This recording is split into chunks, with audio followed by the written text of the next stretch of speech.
Presiden ambil alih tugas Menko Polhukam, Pak Mahfud dan Wapres bela Rizik, ambiar. Kekuatan dan kelemahan Pak Presiden sangat bergantung pada pembantunya. Beda dengan periode lalu, beberapa menteri bersinar dan menjadi andalan Presiden. Memasuki periode kedua malah hanya sedikit yang bersinar dan membuat isu reshuffle itu menguat, beda dengan periode pertama. Ujian kasus Rizik misalnya.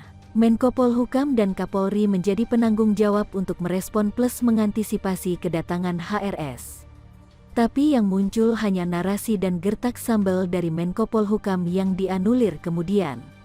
Ketika kerumunan massa makin tak terkendali, akhirnya Presiden pun bertindak. Presiden langsung memanggil Kapolri dan hasilnya langsung terlihat. Pemutasian alias pergantian Kapolda bahkan Kapolres di dua area yang bermasalah dengan kerumunan massa, utamanya dari gerombolan Petamburan dan simpatisannya, langsung dieksekusi, nggak pakai lama.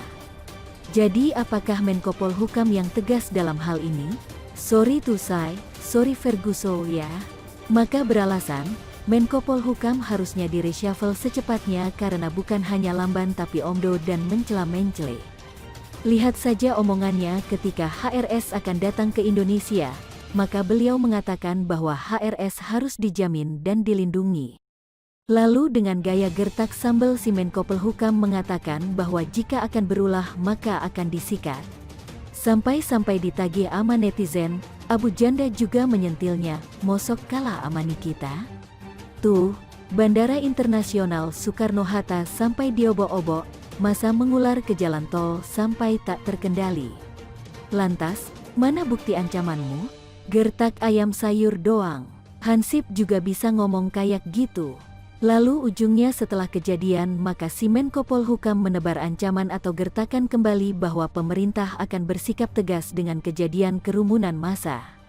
Metro TV @metro_TV tagar Breaking News Metro TV. Pemerintah mengingatkan pada para kepala daerah, pejabat publik, aparat, dan masyarakat di seluruh Indonesia bahwa pemerintah akan menindak tegas dan melakukan penegakan hukum bisa masih melakukan pengumpulan massa dalam jumlah besar. Mahfud MD, Menko Polhukam setelah kejadian baru ngomong, "HD, tanggung jawab itu ada di Anda loh Pak.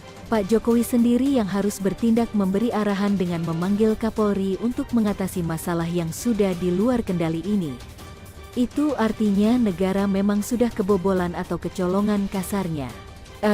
Bahasa halusnya Menko Polhukam terlalu sibuk nge-tweet sampai tak koordinasi dengan Kapolri. Maka pencopotan Kepda 2 Kapolda itu sebenarnya tak adil. Tapi ya begitulah. Sikap lembek atasan berujung pada anak buah di lapangan yang jadi tumbal. Sabar ya 2 Kapolda yang sudah dimutasi. Adalah pakar politik dan hukum dari Universitas Nasional Jakarta, UNJ, Saiful Anam, yang juga penulis kutip di sini, memberikan pandangan yang serupa soal tak becusnya Menko Polhukam. Menurutnya, justru Menko Polhukam Mahfud MD yang layak dipecat. Pasalnya, Mahfud adalah orang pertama yang memberikan lampu hijau bagi Rizik Syihab menghadirkan kerumunan massa. Mahfud MD, kata Saiful Anam, mempersilahkan para pendukung HRS melakukan penjemputan ke Bandara Soekarno-Hatta pada Selasa, 10/11 lalu. Selain Mahfud, menurut Saiful Anam, Kapolri Jenderal Idam Aziz juga turut bertanggung jawab. Mestinya kalau Kapolda salah, maka yang harus tanggung jawab Kapolri. Bahkan Menko Polhukam, tegasnya, penulis setuju dengan pendapatnya agar Presiden Jokowi harus mengevaluasi Mahfud MD karena kerap berseberangan dengan visinya. Persoalannya adalah bidang Pak Menko Polhukam itu strategis dan tak bisa diselesaikan dengan cara nge-tweet melulu. Penulis sudah hafal gelagat dan gaya Pak Menko Polhukam itu yang entah nggak merasa dirinya menteri di bidang itu kali. Memang pelik sih, tapi Pak Mahfud sebagai pakar hukum harusnya bisa melihat dampak besar dari ancaman HRS sebelumnya yang sudah menebar kaor untuk revolusi berdarah. Kelebihan Rizik itu selain dianggap simbol perlawanan oposisi tapi juga memiliki basis massa yang kuat. Plus dari pihak pemerintah sendiri masih ada yang secara terbuka menyatakan dukungannya. Lihat saja aksi Wapres Pak Ma'ruf yang sudah menyambut Rizik dan mendukung gerakannya. Wapres berharap agar kedatangan Habib Rizik yang disambut para pengikutnya itu mudah-mudahan ini menjadikan kebaikan bersama, menjadikan keteduhan buat kita dalam konteks berbangsa dan bernegara, ujar juru bicara Wapres, Mas Duki Baidowi saat berbincang dengan Okezon beberapa waktu lalu. Oke, jelas ya keteduhan dari gurun? Mantap, silakan Wapres sebaiknya mundur saja dan konsentrasi penuh sebagai Ketua Umum MUI. Agendanya terus berseberangan, persis Menko Polhukam. Tahu kan bahwa urusan pemberantasan radikalisme itu diserahkan ke Wapres. Koplak sih, entah apa alasannya. Tapi ya antara lucu dan gak lucu, Wapres malah ikut menjamin gerakan ini yang katanya membawa keteduhan. Keteduhan itu kalau model ormas itu ya sembari menista dan berkata vulgar sembari merongrong pemerintah. Modiar, Mahfud garang, Polri copot 4 kepala, Anies dipanggil soal tindak pidana, sudah seminggu Rizik bertingkah semau dia. Menyebabkan kerumunan massa dan tidak mentaati protokol kesehatan.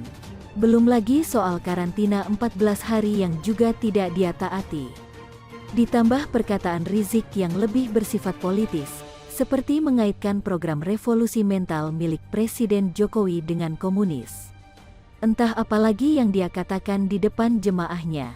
Yang paling banyak beredar sih yang ada L pangkat ente itu. Publik sudah gerah sekali melihat kelakuannya. Kemanapun Rizik pergi, di bandara, di Tebet, di Megamendung, di Petamburan, semuanya bikin repot dan merugikan masyarakat. Saya sudah menduga akan ada gebrakan dari pemerintah pusat soal Rizik ini. Saya memperkirakan pemerintah akan gantian menggebrak Rizik, namun nanti, menjelang acara reuni 212.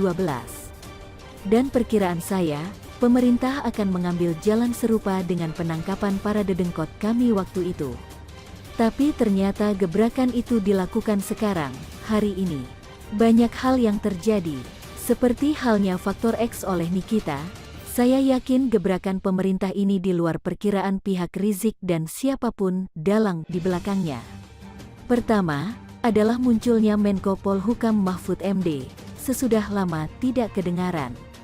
Beberapa hal penting disampaikan Mahfud, bahwa pemerintah menerima banyak keluhan dan masukan dari para tokoh agama dan masyarakat, purnawirawan TNI, Polri, dokter, relawan, dan kelompok masyarakat sipil yang berjuang mengatasi COVID-19. Mereka mengeluh seakan perjuangan itu dianggap tidak dihargai sama sekali, bahkan mereka mengatakan, negara tidak boleh kalah, dan tidak boleh melakukan pembiaran terhadap aksi-aksi pelanggar aturan, kata Mahfud. Negara juga diminta untuk tidak membiarkan aksi pembangkangan, premanisme, dan pemaksaan kehendak serta tindakan lain yang dapat mengoyak persatuan dan kesatuan bangsa dan negara. Sumber, artinya, mayoritas publik sudah menyatakan ketidaksukaannya terhadap Rizik. Ini juga nuampol ke Anies dan para tokoh yang menyambangi Rizik, seakan mereka semua sudah jadi musuh bersama. Cakep, ini ngebanting Rizik, Anies dan gerombolannya. Mahfud juga menyatakan bahwa pemerintah meminta aparat keamanan untuk tidak ragu dan menindak tegas pelanggar protokol kesehatan. Kalau tidak ya akan diberi sanksi. Bahkan Mahfud menyebut aparat keamanan hingga 3 kali. Dan yang paling nampol ke Anies adalah ketika Mahfud menyebut bahwa penegakan protokol kesehatan di Jakarta adalah kewenangan Pemprov DKI berdasarkan hierarki kewenangan dan peraturan perundangan. Pemerintah menyesalkan terjadi pelanggaran protokol kesehatan, di mana pemerintah sebenarnya telah memperingatkan Gubernur DKI, tegas Mahfud sumber. Artinya, apapun yang terjadi dan tidak terjadi di Jakarta, dilakukan oleh warga Jakarta, adalah tanggung jawab Anies. Kalau kerumunan ulah Rizik yang dibiarkan Anies ini ujung-ujungnya menyebabkan melejitnya angka COVID, yaitu adalah salah Anies, titik. Kedua, pencopotan para pejabat kepolisian oleh Kapolri, yakni Kapolda Metro Jaya, Kapolda Jawa Barat, Kapolres Jakarta Pusat, dan Kapolres Bogor. Alasannya karena tidak menegakkan protokol kesehatan. Ini sangat super penting nuampolnya ke Rizik. Kenapa? Karena Rizik sudah berencana untuk mengadakan safari dakwah ke berbagai daerah. Lalu Rizik sudah berkoar dalam ceramahnya di acara Maulid Nabi Sabtu malam lalu, bahwa dia tidak mau dilarang menggelar acara-acaranya itu. Dipastikan bahwa Rizik akan berhadapan langsung dengan pihak kepolisian. Siapa yang mau dicopot jabatannya lagi buat Rizik? Saya yakin para Kapolda, Kapolres, Kapolsek dan semuanya sudah bersiap menghadapi kedatangan Rizik. Apelo. Ketiga, Polri akan meminta klarifikasi dari banyak pihak terkait acara Rizik pada Sabtu malam lalu.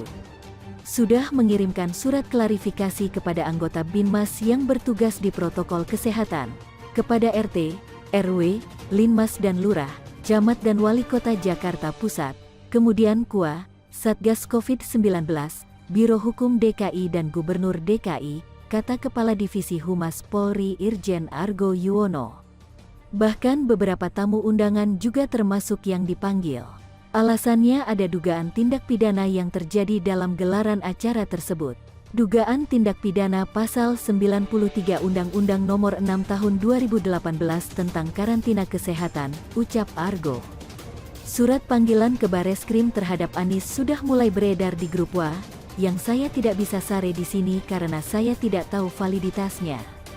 Yang dipanggil banyak loh. Kita tahu bahwa Anies sudah berusaha ngeles dengan adanya surat dari Wali Kota Jakarta Pusat kepada Rizik soal acara tersebut dan adanya denda yang sudah dibayar Rizik. Pertanyaannya, kenapa acara tetap berlangsung, ya kan? Sudah tahu yang datang bakal ribuan. Bahkan Anies sendiri diundang sebagai saksi pernikahan anak Rizik. Dan Anies sudah bertemu dengan Rizik di hari yang sama Rizik sampai ke Indonesia. Kenapa nggak melarang?